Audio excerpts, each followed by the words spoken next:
Bismillahirrahmanirrahim. Assalamualaikum warahmatullahi wabarakatuh. Selamat malam Sobat Indonesia Melek Pajak dimanapun Anda berada.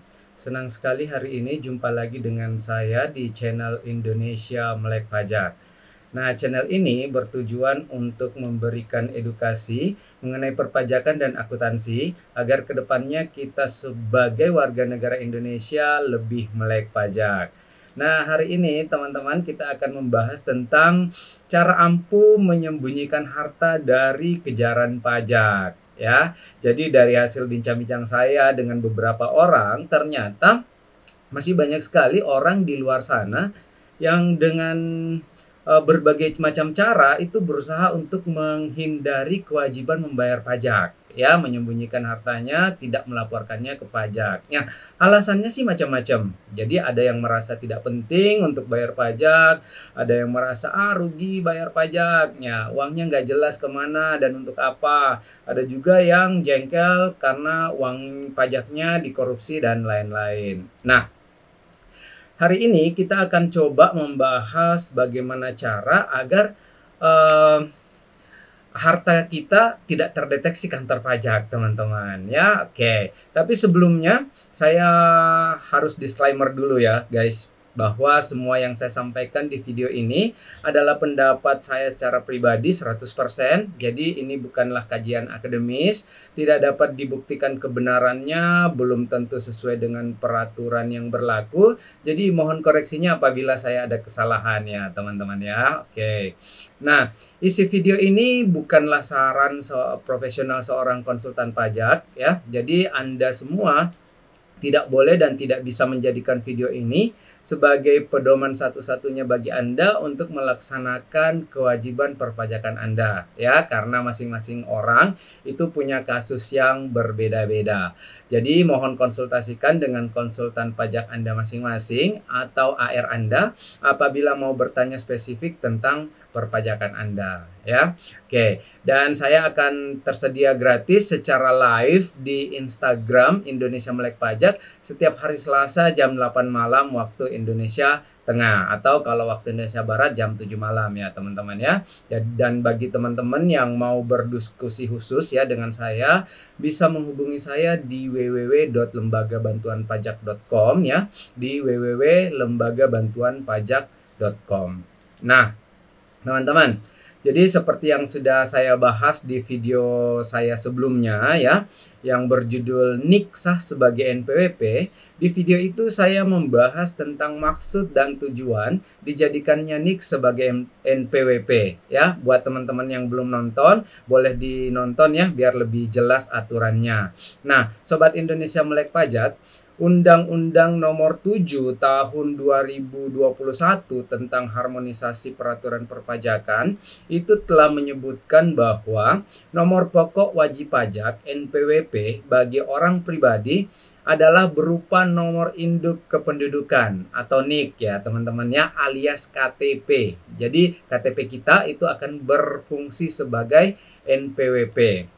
Nah, hal ini berarti saat seseorang telah memiliki KTP dan memenuhi syarat objektif, yaitu telah memiliki penghasilan di atas PTKP ya, penghasilan tidak kena pajak, maka NIK dapat langsung diaktifkan sebagai identitas wajib pajak ya teman-teman ya. Nah, jadi saat ini Direktorat Jenderal Pajak itu telah mengintegrasikan NIK menjadi NPWP dan merupakan bagian dari implementasi sistem perpajakan yang baru, yaitu Cortex System teman-teman ya. Jadi KTP sebagai NIK ini sudah mulai berlaku sejak 14 Juli 2022 yang lalu ya. Nah, pemberlakuan KTP sebagai NIK sebetulnya mempunyai tujuan itu bukan hanya sekedar penyederhanaan administrasi perpajakan teman-teman ya, dan juga bukan hanya sekedar upaya untuk memudahkan wajib pajak dalam melakukan dan mendapatkan pelayanan dari DJP ya teman-teman ya, tetapi lebih dari kepada integritas data yang berguna bagi upaya peningkatan penerimaan negara dari sektor perpajakan teman-teman. Tujuan utamanya ya ini sebenarnya ya. Jadi, dengan terintegrasinya semua data menggunakan NIK tersebut, maka DJP dapat dengan mudah menghimpun data-data baik berupa kepemilikan harta, transaksi keuangan, lalu lintas devisa, kartu kredit, dan pembiayaan dari lembaga keuangan lainnya, dan informasi-informasi lainnya yang berguna bagi upaya penggalian potensi perpajakan, sehingga diharapkan tax ratio itu akan meningkat, ya.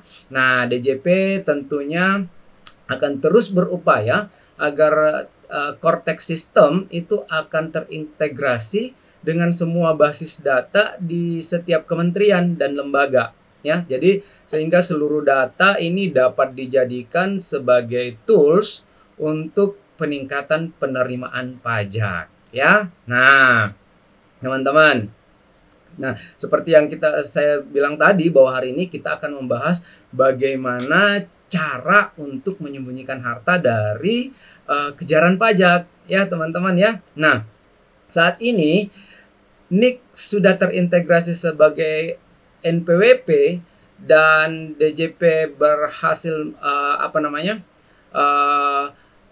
dan apabila nanti DJP berhasil terintegrasi dengan basis data semua kementerian, bagaimana lagi caranya menyembunyikan harta kita agar terhindar dari pengenaan pajak, ya? Pasti itu ada di benak wajib pajak yang merasa pajaknya masih belum menjadi tanggung jawab sebagai warga negara. Maka saya jawab nih, masih ada ternyata caranya teman-teman untuk menyembunyikannya. Nah, sistem teknologi di DJP sebetulnya bukan seperti ahli penerawangan atau dukun seperti Mbak Rara yang viral di MotoGP tahun lalu ya, yang mampu menerawang dan meramalkan harta wajib pajak gitu ya. Semua sistem di DJP itu hanya bisa mengambil data yang memang sudah tersimpan di basis data yang terintegrasi dengan DJP. Jadi, kalau harta disimpan di bank atau menjadi aset berupa tanah, bangunan, kendaraan, atau lainnya, itu masih akan terdeteksi oleh sistem perpajakan. Namun, jika harta diperoleh dari transaksi tunai, kemudian disimpan hanya di bawah bantal, maka DJP kemungkinan besar tidak mampu mendeteksi harta tersebut, karena ahli penerawangannya tidak dimiliki oleh petugas pajak, ya. Nah, namun wajib pajak harus waspada, ya. Harta yang disimpan di bawah bantal tadi itu akan ketahuan juga saat harta tersebut kemudian digunakan untuk membeli harta lain, ya, atau digunakan untuk transaksi yang terintegrasi dengan sistem di pemerintahan, ya. Meskipun itu hanya untuk misalnya ya jalan-jalan ke luar negeri, itu pasti akan terdeteksi, ya. Jadi harta tersebut tidak boleh untuk dibelikan, jadi tidak boleh punya kendaraan, tidak boleh beli rumah, nggak jalan-jalan ke luar negeri, jangan beli emas dan perhiasan yang ada sertifikatnya, ya, jangan untuk membiayai anak untuk sekolah di sekolah swasta yang mahal atau favorit, jangan transfer ke orang lain teman-teman, ya. Oke, harta tersebut itu hanya boleh untuk mencukupi kebutuhan hari-hari saja yang wajar, ya, buat beli beras di pasar, buat beli sayur, beli ikan gitu ya. Nah, tetapi saat harta tersebut kemudian dipakai untuk beli tanah, membangun rumah, beli kendaraan dan lainnya, saat itulah DJP itu akan mendeteksi harta tersebut, teman-teman. Dan kita harus siap-siap untuk menjelaskan apakah sumber penghasilan dari kepemilikan harta tersebut itu telah dikenakan pajaknya atau belum, sudah bayar pajaknya atau belum, gitu ya teman-teman ya. Nah, artinya hampir tidak ada celah lagi untuk menyembunyikan harta saat NIK KTP terintegrasi dengan NPWP. Dan DJP berhasil mengintegrasikan semua basis data dari semua kementerian, ya. Jadi sudah ada automatic exchange of information ya di NIK. Hal ini mempermudah DJP itu mendeteksi data termasuk data harta yang berada di luar negeri ya, sebab pemerintah kita juga bekerja sama dengan pemungutan pajak dengan negara lain gitu ya teman-teman ya. Nah, sekarang nih, kalau misalnya ada harta yang disembunyi terus ketahuan, kira-kira sanksinya gimana ya teman-teman ya? Nah, sebetulnya ada kesempatan untuk menebus pajak harta yang disembunyikan dengan tarif yang relatif murah, yaitu program PPS atau tax amnesty ya teman-teman ya, ada jilid 1, jilid 2. Tapi kan sayangnya program ini telah berakhir ya, terakhir kemarin di 30 Juni 2022. Nah, bagi teman-teman yang belum mengungkap seluruh hartanya di program PPS kemarin, terdapat sanksi nih yang menanti ya. Jadi bagi peserta tax amnesty yang masih memiliki harta yang belum atau kurang dilapor ketika tax amnesty atau program pengungkapan sukarela diselenggarakan kemarin ya, maka wajib pajak dapat dikenakan PPh final ya. Jadi sesuai dengan tarif pada PP 36 tahun 2017 ditambah dengan sanksi 200% apabila harta yang kurang diungkap telah ditemukan oleh Ditjen Pajak, DJP teman-teman ya. Jadi berat banget gitu ya. Nah, di sini dalam pasal 18 ayat 3 Undang-Undang Nomor 11 Tahun 2016 itu disebutkan. Jadi bahwa atas tambahan penghasilan yang dikenai PPh sesuai dengan ketentuan peraturan perundang-undangan di bidang PPh dan ditambah dengan sanksi administrasi perpajakan berupa kenaikan sebesar 200% dari PPh yang tidak dibayar atau kurang bayar ya.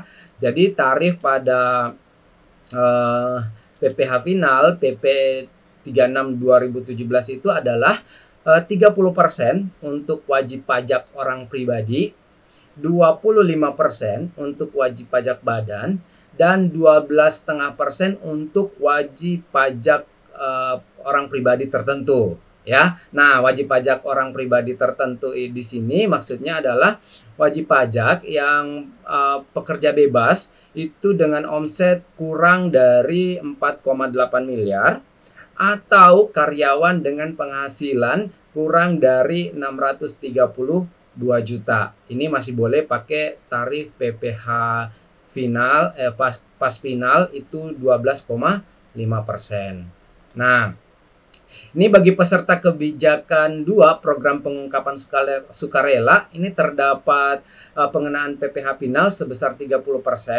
ditambah dengan sanksi bunga sebesar suku bunga acuan dengan uplift faktor 15%. Hal ini dilakukan apabila Ditjen Pajak menemukan terdapat harta yang kurang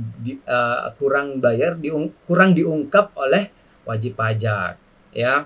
Nah, PPh final dan sanksi bunga atas harta yang kurang diungkap saat program pengungkapan sukarela berlangsung ini akan ditagihkan melalui surat ketetapan pajak kurang bayar teman-teman ya. Nah, contohnya nih ya.